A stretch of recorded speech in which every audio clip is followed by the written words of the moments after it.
ये केस फंस गया, अपने ही कुछ फंसा दिया इस केस को।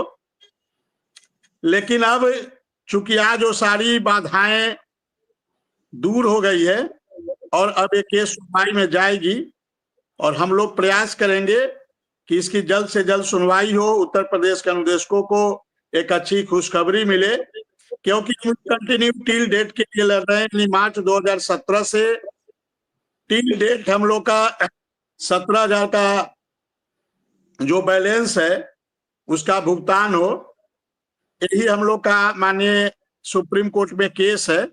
और इस संगठन की याचिका है, और इस पूरा संगठन, जब संगठन की याचिका है तो अपने आप इसमें उत्तर प्रदेश के शासन निदेशक समाहित है, तो किसी को अलग से कोई बहुत प्रयास करने की जरूरत नहीं थी। फिर भी कुछ लोगों ने प्रयास किया और केस को कहीं ना कहीं बिगाड़ने का काम किया। लेकिन चलिए, जो हो गया खत्म हो गया कहानी। साल भर तो बर्बाद हो गया। अब आगे से हम लोग का पूरा प्रयास है कि अब जल्द से जल्द केस हमारा सुनवाई में जाए। और हमने आज वकील साहब को कहा भी है सर कि अब सर देर ना हो, क्योंकि उत्तर प्रदेश के अनुदेशक बहुत उम्मीद लगाकर एक एक पैसा जुटाकर, कोई 50 रुपया, कोई 100 रुपया, कोई 200, कोई 300, कोई 400, कोई 500, कोई 1,000 रुपया, कोई 2,000 रुपया, कोई 5,000 रुपया, 5,000 रुपया तक भी लोगों ने सहयोग किया है सर। तो हमारे प्रतापगढ़ की है प्रियंका सिंह जी, प्रतापगढ़ जनपद से हैं, उन्होंने 5,000 रुपया का सहयोग किया। और भी कई ऐसे साथी हैं जिन्होंने 5,000 का सहयोग किया। तो लोगों ने अपना पेट काटकर, अपने बच्चे का पेट काटकर, अपनी पत्नी का पेट काटकर लोगों ने पैसा इकट्ठा किया। और सभी लोगों को हम धन्यवाद देते हैं कि सभी लोगों के प्रयास से एक भी कदम जिसने चला या 1 रुपये का भी सहयोग जिस साथी ने किया, हम प्रदेश अध्यक्ष होने के नाते सभी साथियों के सामने नतमस्तक हैं और उन सभी का बहुत आभार है, बहुत बहुत धन्यवाद है। क्योंकि यदि आप सबका साथ न मिल पाया होता तो शायद हम लोग इस लड़ाई को इस मुकाम पर नहीं ले जा सकते।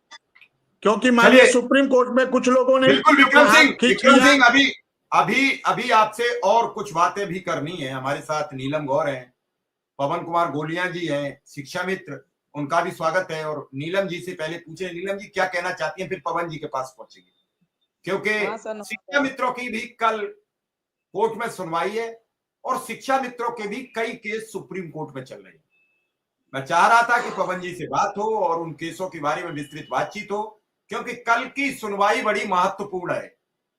कल अगर कोई जज साहब बड़ा निर्णय दे सकते हैं तो एक बड़ा फैसला हो जाएगा। आज चुनाव प्रचार बंद हो गया है, अब 20 तारीख को वोट पड़ेगा, उसके बाद आचार संहिता का लगभग समापन सा हो जाएगा और उसके बाद आगे बातचीत होगी।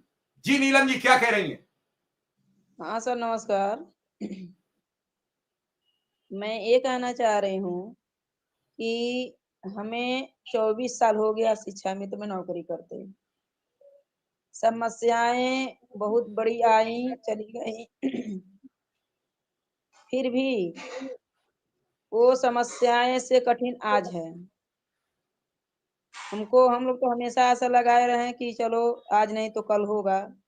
हम अपने बाबा जी को अपने घर में पूछते थे और बाबा जी को से बहुत आशा लगाए थे कि बाबा जी कुछ देंगे, पर समस्या ऐसी आ गई है कि हम अपने बच्चों के लिए भी कुछ करने में असमर्थ हैं, कुछ नहीं कर पा रहे हैं। और महंगाई की चरम सीमा पहुंच गई है कि 10,000 रुपए में क्या होने वाला है। बच्चों की पढ़ाई लिखाई देखा जाए कि घर की खर्चा चलाया जाए,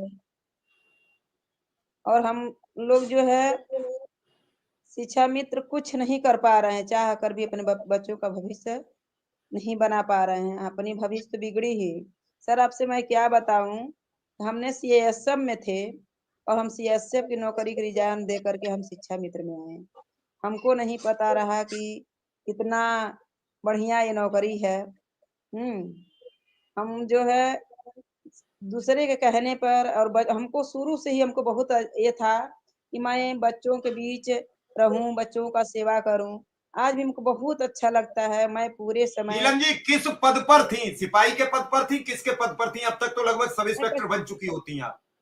हाँ हाँ, मैं कांस्टेबल थी। 2001 की भर्ती थी मेरी। 1999 के फॉर्म निकला और 2021 एक में जो है वो बड़ा से भर्ती था। नहीं 2000 में वो बड़ा से भर्ती हुआ और दिल्ली में ट्रेनिंग थी। और हमने जो है एक अपने क्या बताऊं, हमारे हेडमास्टर साहब थे, हमको पढ़ाए थे, वही बोले ये लेटर लिख कर भेजे कि बहुत अच्छी नौकरी है, आप कर लो, घर की नौकरी है। और हमने अपने कहा बताया, मेरे पिताजी तो मेरे साथ दिए, पर मेरी माता जी बोले कि नहीं, पुलिस की नौकरी लड़कियों के लिए अच्छी नहीं है। हमने अपने माँ की बात मान करके शिक्षा विभाग में आ गई।